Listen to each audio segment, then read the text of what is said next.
kami dari kelompok 1 akan memaparkan materi tentang hasil diskusi kami terkait pembelajaran berdiferensiasi. Adapun anggota dari kelompok 1 yaitu saya sendiri, Erin Sutisna Putri dengan NIM 3 digit terakhir 548. Yang kedua ada Diah Ayu Noviani dengan NIM 3 digit terakhir 603. Yang ketiga ada Dewi Rosmawati dengan NIM 3 digit terakhir 620. Yang keempat ada Feby Muhammad Zaini dengan NIM 3 digit terakhir 668. Yang kelima ada Hanifa Mufidi Anissa dengan NIM 3 digit terakhir 627. Yang terakhir ada Hisni Ikomatul Makmuro dengan NIM 3 digit terakhir 590. Selanjutnya materi akan disampaikan oleh kelompok 1. Kepadanya saya persilakan. Pengertian pembelajaran berdiferensiasi.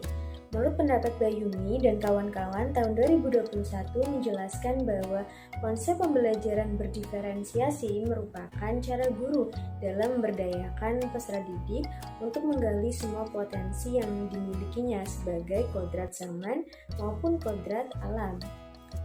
Sedangkan menurut pendapat Tomlinson dan Edition tahun 2003 menjelaskan bahwa pembelajaran berdiferensiasi merupakan pembelajaran yang secara proaktif melibatkan peserta didik selama proses pembelajaran berlangsung yang memadukan berbagai kesiapan, minat, dan bakat belajar pada diri peserta didik.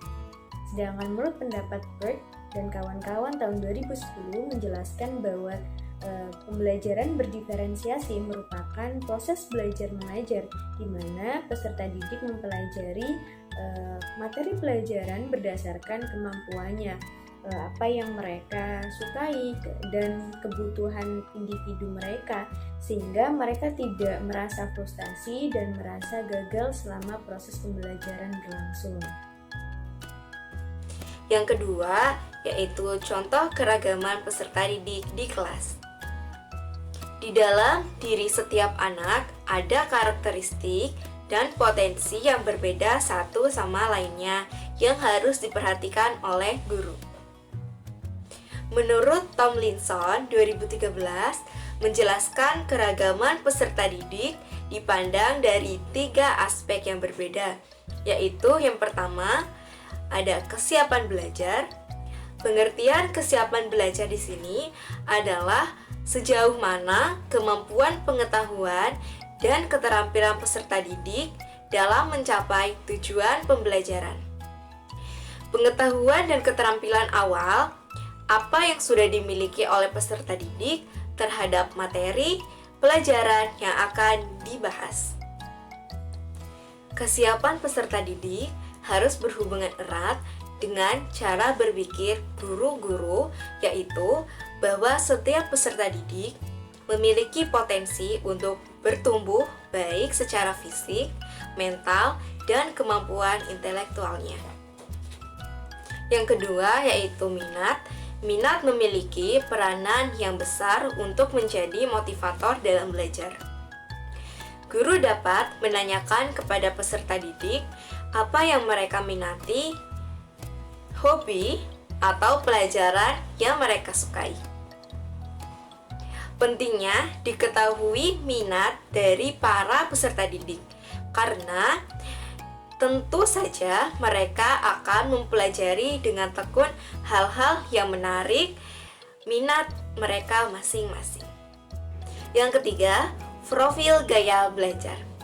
Profil gaya belajar peserta didik mengacu pada pendekatan atau bagaimana cara yang paling disenangi peserta didik agar mereka dapat memahami pelajaran dengan baik. Ada yang senang belajar dalam kelompok besar, ada yang senang berpasangan atau berkelompok kecil, atau ada juga yang senang belajar sendiri. Teori ekologi Bronfenbrenner. Teori ekologi memandang bahwa perkembangan manusia dipengaruhi oleh lingkungan. Ada 5 aspek teori ekologi. Yang pertama, mikrosistem. Mikrosistem merupakan lingkungan terdekat dari peserta didik. Contohnya, lingkungan rumah, lingkungan sekolah. Yang kedua, mesosistem. Mesosistem merupakan interaksi antar mikrosistem. Contohnya, pengalaman peserta didik di rumah akan mempengaruhi kondisi peserta didik di sekolah. Yang ketiga, ekosistem. Ekosistem di sini peserta didik tidak terlibat secara langsung, namun akan berpengaruh terhadap perkembangan peserta didik. Yang keempat, makrosistem. Makrosistem merupakan lingkungan yang paling besar dan dapat mempengaruhi peserta didik secara signifikan. Yang kelima yaitu kronosistem.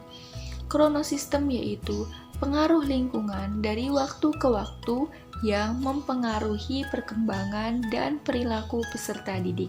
Teori yang kedua adalah teori multiple intelligence. Teori multiple intelligence disebut juga kecerdasan majemuk. Teori ini dicetuskan dan dikembangkan oleh Howard Gardner, seorang psikolog perkembangan dan profesor pendidikan dari Graduate School of Education, Harvard University, Amerika Serikat. Gardner mendefinisikan intelijensi sebagai kemampuan untuk memecahkan persoalan dan menghasilkan produk dalam suatu setting yang bermacam-macam dalam situasi yang nyata. Ada 8 jenis multiple intelligence atau kecerdasan majemuk menurut Howard Gardner. Yang pertama, kecerdasan verbal linguistik, merupakan kemampuan berbahasa yang dimiliki seseorang, seperti membaca, menulis, berbicara, memahami urutan dan makna dari kata-kata serta menggunakan bahasa yang benar. Kecerdasan yang kedua yaitu kecerdasan logis matematis, merupakan kecerdasan dalam mengolah angka, matematika, dan logika untuk menemukan dan memahami berbagai pola, seperti pola pikir, pola visual, pola jumlah, ataupun pola warna. Yang ketiga, kecerdasan spasial visual, merupakan kemampuan pada bidang ruang dan gambar, seperti memiliki kekuatan dalam imajinasi dan senang dengan bentuk, gambar, pola, desain, serta tekstur. Yang keempat adalah kecerdasan kinestetik jasmani, merupakan kemampuan dalam koordinasi anggota tubuh dan keseimbangan. Orang yang memiliki kecerdasan ini biasanya senang melakukan aktivitas fisik seperti naik sepeda, menari, serta olahraga. Yang kelima, kecerdasan musikal. Orang yang memiliki kecerdasan musikal tidak hanya dapat memainkan alat musik atau mendengarkan lagu saja, namun mampu memahami dan membuat melodi, irama, nada, vibrasi, suara, dan ketukan menjadi sebuah musik. Yang keenam, kecerdasan intrapersonal.